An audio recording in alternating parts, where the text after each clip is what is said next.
Hello students, आप सभी का एक बार फिर से स्वागत है एएमजे सर क्लासेस में। मैं हूं आपका माजिद सर और आज हम लेकर आए हैं आपके लिए क्लास 10th के हिंदी के बहुत ही इंपॉर्टेंट टॉपिक को, जो कि है पत्र लेखन। जैसा कि आप सभी को पता है, आपके बोर्ड एग्जाम की शुरुआत 22 फरवरी से होने जा रही है।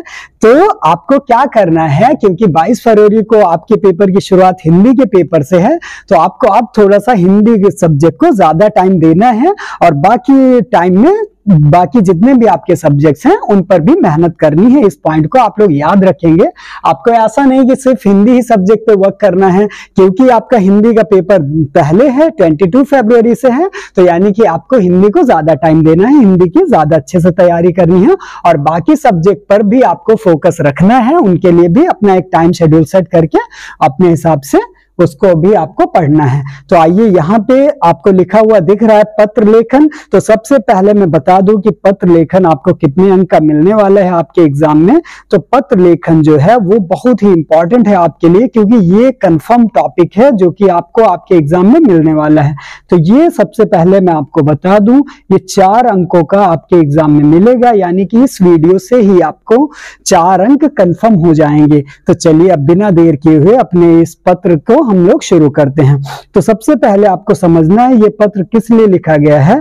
तो ये पत्र लिखा गया है कि मां की लंबी बीमारी के कारण विद्यालय से 1 सप्ताह के अवकाश के लिए प्रधानाचार्य को एक प्रार्थना पत्र लिखिए।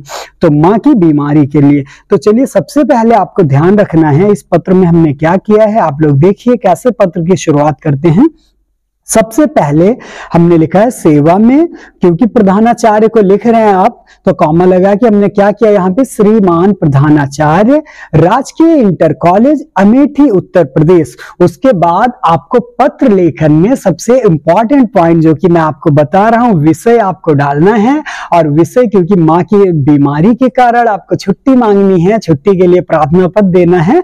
तो यहाँ पे विषय के आगे आप देखिए क्या लिखा गया है, मां की बीमारी के कारण 1 सप्ताह के अवकाश हेतु पत्र। तो आपको याद रखना है कि जो डेटा है 1 सप्ताह के लिए यहाँ पे दिया जा रहा है, इसको कुछ चेंज भी करके आ सकता है कि 4 दिनों की छुट्टी के लिए प्रार्थना पत्र लिखिए, तो आप उसको अपने हिसाब से कर लिएगा। तो यहाँ पे शुरुआत की गई है हमने मान्यवर। देखिए अब हमने क्या लिखा है, कैसे आपको पत्र लिखना है, इसको अच्छे से समझ लिए। एक पॉइंट आप याद रखिएगा, पत्र में आपको रट्टा नहीं मारना, बल्कि उसको आपको डिटेल में समझ लेना है कि आपको क्या लिखना है उसमें। तो देखिए ध्यान से, यहाँ पे हमने क्या लिखा है, सविनय निवेदन है कि मेरी माताजी की तबीयत विगत 4 दिन से खराब चल रही है। और आगे क्या लिखा गया है, कल मध्य रात्रि से उनकी तबीयत अचानक से और अधिक खराब हो गई है तथा वे अर्ध चेतनावस्था में हैं। उनकी देखभाल करने वाला घर पर कोई नहीं है, क्योंकि मेरे पिताजी एक अति आवश्यक कार्य से कोलकाता जा रहे हैं। उन्हें लगभग 1 सप्ताह का समय लगेगा। यहां आपने डिटेल से बता दिया कि क्या प्रॉब्लम हुई, कैसे हुई है और कितना टाइम आपके पिताजी को लगेगा। उनको भी बहुत ही आवश्यक कार्य से कोलकाता जाना है। नीचे आप देखिए, उसके बाद जब बढ़ेंगे तो आपको लिखा हुआ दिख रहा है, अतः आपसे विनम्र निवेदन है कि आज दिनांक, आपको दिनांक के लिए स्पेशल चीज मैं बता रहा हूं, आपको दिनांक के बारे में कुछ सोचना नहीं है कि अब कौन सी डेट डालें। आप जिस दिन पेपर दे रहे हो आप वही डेट डाल दो, उसी दिन की जब आप पेपर दे रहे हो। अगर आप 22 फरवरी को हिंदी का पेपर है तो आप दिनांक में 22 फरवरी डाल सकते हो। उसके लिए आपको टाइम वेस्ट नहीं करना है कि कोई डेट आप सोचने लगो मन में। तो देखो यहाँ पे, क्योंकि आज 18 तारीख है तो मैंने यहाँ पर आज की डेट डाल दी है। तो दिनांक 18 फरवरी 2024 से, क्योंकि 1 हफ्ता यानी कि सप्ताह के लिए, 1 सप्ताह के लिए छुट्टी चाहिए थी, तो 18 से हमने क्या किया, यहाँ पे 24 फरवरी 2024 तक 1 सप्ताह का अवकाश स्वीकृत करें, जिससे मैं अपनी मां की सेवा कर सकूं। बहुत ही आसानी के साथ मैंने आपको ये पत्र समझाया है। अब नीचे आप देखिए डिटेल कैसे और डालेंगे। सबसे इधर देखिए दिनांक आपको डाल देनी है, जैसा कि यहाँ पे दिनांक लिख दिया है मैंने, 18 फरवरी 2024, दूसरा महीना 2024 आपको लिखा हुआ दिख रहा। और इस साइड आपको क्या डालना है, आपका आज्ञाकारी शिष्य। ये मैंने कॉलम क्यों खाली छोड़ रखा है, क्योंकि ये कॉलम आपको ध्यान रखना है, आपको अपना नाम नहीं लिखना है, बल्कि आपको यहाँ पे लिख देना है। जैसे एग्जाम्पल के तौर पे क ख ग ऐसे करके आप लिख सकते हैं, या आ ब स करके। तो इस पॉइंट को आप लोग स्पेशली ध्यान रखेंगे कि आपको यहाँ पे लिखना है आपका आज्ञाकारी शिष्य, और वहां पे आपको अपना नाम नहीं लिखना है, और नीचे डाल देना है कक्षा 10। इस तरीके से ये पत्र हमारा बिल्कुल अच्छे से कंप्लीट हो गया।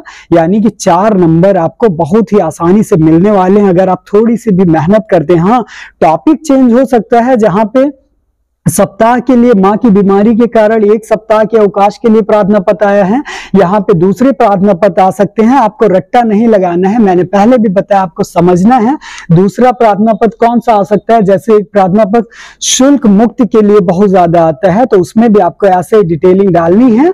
विषय डालकर विषय की जगह पर यहाँ मां की बीमारी के कारण था, वहां पे आपको डाल देना विषय में शुल्क मुक्त हेतु आवेदन पत्र, और मान्यवर या महोदय लगाकर शुरू करेंगे। सविनय निवेदन यह है कि मैं आपके विद्यालय का, अपनी कक्षा भी आपको मेंशन करना है, कक्षा 10 का कर्तव्यनिष्ठ परिश्रमी छात्र हूं, और इस विद्यालय में मैंने कक्षा 6 से पढ़ाई यानी कि प्रवेश प्राप्त किया था, और आज तक कभी भी मैंने किसी भी प्रकार की अनुशासनहीनता नहीं की, हमेशा कक्षा में प्रथम आता रहा हूं। और उसके साथ साथ क्योंकि शुल्क मुक्ति का है, तो यानी कि आपको प्रॉब्लम भी बतानी है कि क्या दिक्कत है। तो दिक्कत में कई चीजें, कई पॉइंट्स रहते हैं। एक तो कभी कभी लिखा जाता है कि मेरे पिताजी का असमय निधन हो जाने के कारण, या आप कोई और भी रीजन बता सकते हो कि उनकी नौकरी जो थी वो नौकरी से अब निकल गए हैं, जिसके कारण बेरोजगार हो गए हैं, और अतः जो पैसे हैं उनकी प्रॉब्लम हो रही है। अतः अब खर्च की समुचित व्यवस्था न होने से मेरा अध्ययन बाधित हो रहा है।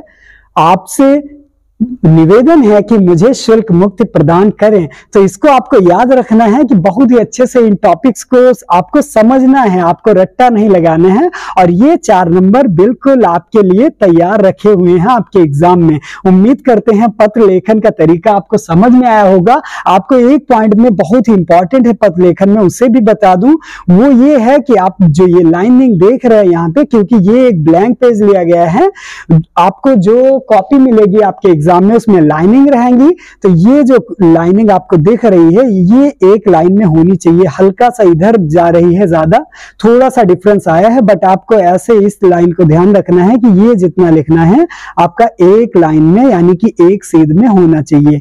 इस बात को भी आप लोग ध्यान रखेंगे। मुझे पूरी उम्मीद है कि ये जो पत्र लेखन बताया गया आपको समझ में आया होगा। तो बढ़िया सा तैयारी करते रहिए, बहुत जल्द अगली वीडियो में मिलेंगे। Thank you so much, good bye.